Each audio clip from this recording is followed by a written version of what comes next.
હર હંમેશા આપણા શરીરની અંદર સાત્વિક વસ્તુને જ પ્રવેશ કરાવવી જોઈએ, જેથી કરીને આપણા વિચારો સાત્વિક રહે અને સાત્વિક વિચારથી આપણી ક્રિયા પણ બધી સાત્વિક થાય છે.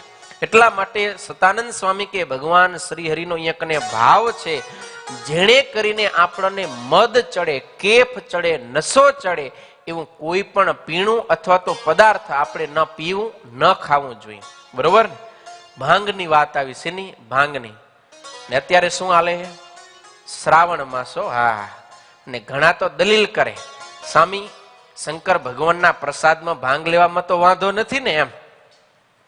પણ શાસ્ત્રની અંદર કોઈ જગ્યાએ ભાંગનો પ્રસાદ લેવાનો કહેલું નથી. આજે ખાસ મેં તપાસ કરાવી, કારણ કે અહીંયા કને ભાંગ ન પીવી એમ નિષેધ આજ્ઞા છે. એટલે મેં કીધું કોઈ અન્ય જગ્યાએ, શિવપુરાણમાં, બીજે ત્રીજે કોઈ જગ્યાએ શંકર ભગવાનને ભાંગ ભોગ ધરાવાય એ ભાંગનો પ્રસાદ લેવાનું વિધાન કદાચ ક્યાંય કરેલું હોય તો પછી બહુ આપણે આગ્રહ કરીને પ્રેશર પૂર્વક ના પાડીએ એમ.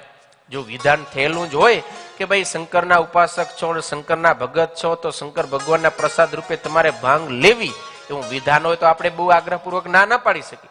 પણ મેં આજે 2-3 બ્રાહ્મણોને ફોન કરીને પૂછા કરી, જે શિવપુરાણની કથાઓ કરે છે, શંકર ભગવાનના જે ઉપાસક છે એવા પવિત્ર ભૂદેવોને પૂછા કરી, ત્યારે એમણે મને એટલું કીધું કે સ્વામી શાસ્ત્રમાં કોઈ જગ્યાએ ભાંગ પીવાની છૂટ આપેલી નથી, નિષેધ કરેલો છે. માત્ર ને માત્ર શંકર ભગવાનના પ્રસાદ રૂપ ભાંગ પીવાનો અઘોરી સાધુ દીક્ષા જેણે લીધેલી હોય, સમજો, અઘોરી સંત દીક્ષા જેણે લીધેલી હોય અને સાધનામાં જેને જાવું હોય એવા વ્યક્તિઓ માટે જ કોઈક જગ્યાએ ભાંગ પીવાની છૂટ આપેલી છે. બાકી બધાને માટે, સામાન્ય જનજીવન માટે શાસ્ત્રની અંદર ભાંગ પીવાનો સ્પષ્ટપણે નિષેધ છે. માટે ભગવાન શંકરના પ્રસાદના મહાત્મ્ય કરીને પણ આપણાથી ભાંગ ન પીવાય. શંકર ભગવાન પી શકે, એ ભગવાન છે ભાઈ. અને ઘણા દલીલ કરે કે શંકર ભગવાને પીધી એટલે અમે પીધી.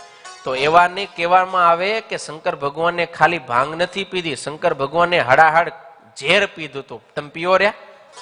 તો બાપા દારૂ પીએ, તો ઝેર નહીં પીએ. આપણે કેવું ગોઠવી, આપણને જે મજા આવે એમાં ભગવાનને શાસ્ત્રને ગોઠવી દઈ, એમ ના હાલે. જો શંકર ભગવાનનો તમે વાદ લ્યો છો તો પૂરેપૂરો વાદ લ્યો ને. શંકર ભગવાન ભાંગ પીએ ને તમારે ભાંગ પીવી છે, તો શંકર ભગવાને ઝેરે પીધું તો ઝેર પીઓ, તો ઈ ત્રેવડ છે? તો નથી. તો પછી ભાંગ ના પીઓ. શંકર ભગવાન રહે ક્યાં?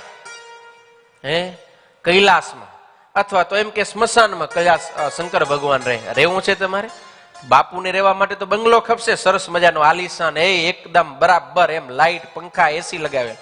તો સ્મશાનમાં કે કૈલાસમાં રહેવાની ત્રેવડ નથી. તો પછી ભાંગ પીવાના કોઈ દી અભરખા કરાય નહીં. અને શંકર ભગવાન પહેરે શું ખબર ને તમને? હા, એક ખાલી મૃગચર્મ અને ગળામાં એ સાપ હોય જીવતા, એ રાખ્યા કોઈ દી તમે? જો ભાંગ પીવાની હોશ થતી હોય તો પેલા ગળામાં કાળો ઝેરીલો નાગ રાખવાનો, પછી પીવાની. તો ભાઈ ચાપ ને તો શું ખપે? આમ સરસ મજાની સોના ચાંદીની ચેન ખપે, ગળામાં નેકલેસ. અને વાદ લેવો શંકર ભગવાનનો. અને શંકર ભગવાનની અસવારી શેની હોય? નંદીની. હા, પુઠિયાની અસવારી. અને ભાઈ સાહેબ તો 4-વ્હીલર લઈને, બાઇક લઈને આટા મારે. તેરે એમ નથી વિચારતા કે શંકર ભગવાન બાઇક ઉપર કે 4-વ્હીલરમાં નથી બેસતા, તો આપણે પણ નહીં બેસીએ, આપણે હવે પુઠિયાની સવારી કરીને ફરશું. લેશો વાત? તો નહીં લે. ભાંગ પીવીને મોજ માણવી છે તો શંકર ભગવાન પીએ એટલે અમે પીએ. એટલા માટે શાસ્ત્ર કહે ભગવાન કરે એમ ક્યારે કરાય નહીં. હર હંમેશા ભગવાન કહે એ પ્રમાણે કરાય.